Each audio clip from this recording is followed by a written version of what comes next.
Aujourd'hui je te montre comment faire un lobster roll de malade. Pour ça il va te falloir de la brioche, du beurre, du homard, de la ciboulette, un peu de vanille, paprika, piment d'Espelette, des œufs, oignons, échalotes, citron, huile d'argan et moutarde. Il n'y a pas grand chose là quand même. En fait ce qui est drôle c'est que souvent tu sais tu veux de la plus-value et tu te dis genre mais en fait les chefs leur secret c'est de mettre plein de trucs à l'intérieur. Là on va essayer de se contenter de ça, ça sera superbe. Ça te va? Merveilleux, c'est parti. On va commencer par traiter le homard. Non. Pour des raisons évidentes de Shadowban, je vous montre pas comment on fait pour tuer un homard. C'est fini frère, c'est fini.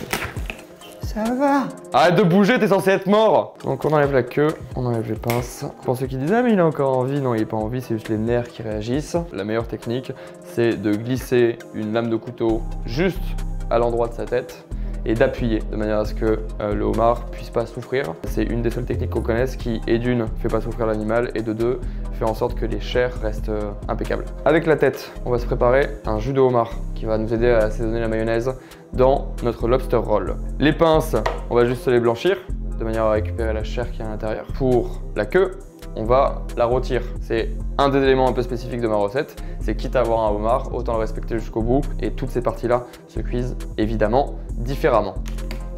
Ça peut être intéressant aussi à travailler quand tu travailles du homard. Parce que à l'intérieur, en fait, tu vas avoir genre un maximum de corail. Donc du goût. On va commencer par se couper tous les petits maillons.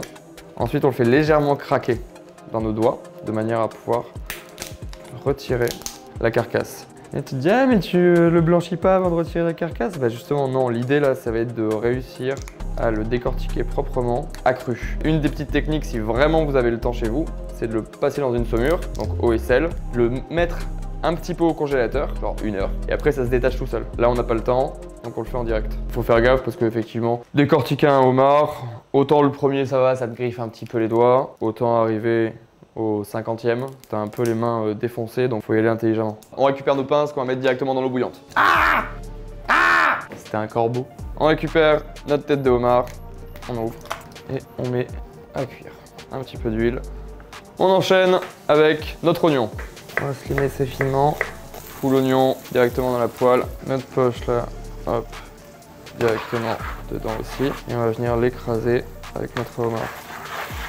On va laisser colorer ça tranquillement avant de mouiller à hauteur et de laisser réduire. Notre mélange paprika, piment d'Espelette qu'on va mélanger ensemble. On récupère la queue de homard et on vient saupoudrer directement avec nos épices. Pendant que ce beurre chauffe, hop, on va pouvoir mouiller notre jus de homard et ça on laisse réduire pleine balle. Il n'y a pas de temps, là c'est vraiment jusqu'à ce que ça soit genre réduit à glace. Maintenant que notre beurre est chaud, on récupère notre homard et on l'appuie pendant la cuisson pour pas qu'il se rétracte. Là on peut sortir nos pinces de la cuisson, on enlève l'eau et on refroidit directement nos pinces avec de l'eau froide. On arrose 2-3 fois notre queue et là on va le laisser tirer. On a récupéré nos pinces de homard, hop, qu'on va venir creuser pour récupérer toute la chair qui est à l'intérieur. Pour ça, on va casser les pinces. Oh non! J'en ai partout. Je suis peut-être allé un peu fort pour celui-là. Et on va venir récupérer du coup l'intérieur de nos pinces qui se sont pris un sacré coup de rouleau sur la tronche. Tu vois, je sais y aller en douceur aussi. Ça, on va le mettre dans notre jus. Tac, ce sera toujours du goût en plus pendant la réduction. On récupère une casserole et on va récupérer le jus de notre jus de homard. Fait chier, j'en fous partout. Compliqué cette recette là d'un point de vue vestimentaire. Peut-être avoir un tablier. Ah, ça sert à ça. Et on va presser tout le jus qui est à l'intérieur, histoire de récupérer tout le goût. Et ça, on le met à réduire à glace. À glace, ça veut dire que tu as un côté genre ultra sirupeux, ultra nappant, comme celui-là, et qui va venir assaisonner notre mayonnaise. On enchaîne avec la mayonnaise, les œufs entiers. Pour ceux qui n'ont toujours pas regardé les 76 000 vidéos TikTok de la mayonnaise express, 6 joints encore une fois. 2 œufs entiers. On récupère la moutarde, le sel, notre huile. Donc on a notre mayonnaise qui est genre ultra légère, assez souple. On rajoute notre jus de homard et on mélange délicatement notre homard taillé en deux. On le lâche en gros morceaux, histoire de garder un maximum de mâche. Nos pinces qu'on va hacher un peu plus finement. On récupère notre sauce qu'on rajoute à notre homard. On récupère notre brioche et on va venir couper un beau rectangle. on va se la pré-découper pour que ça s'ouvre avant coloration. Du beurre et de l'huile. Avant de mettre coloré, on va d'abord s'imprégner toutes les faces et tu le fais cuire sur chaque face. L'idée c'est d'avoir une belle coloration uniforme. Combien coûte cette recette?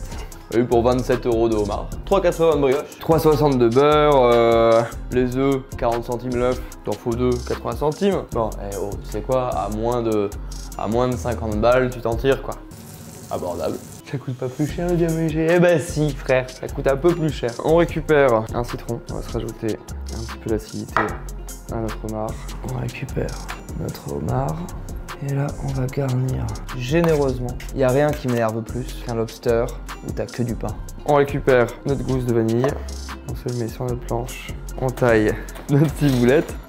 Et on vient juste la mélanger avec notre vanille. Et là, au moins, vous avez une recette hyper simple et ultra quali.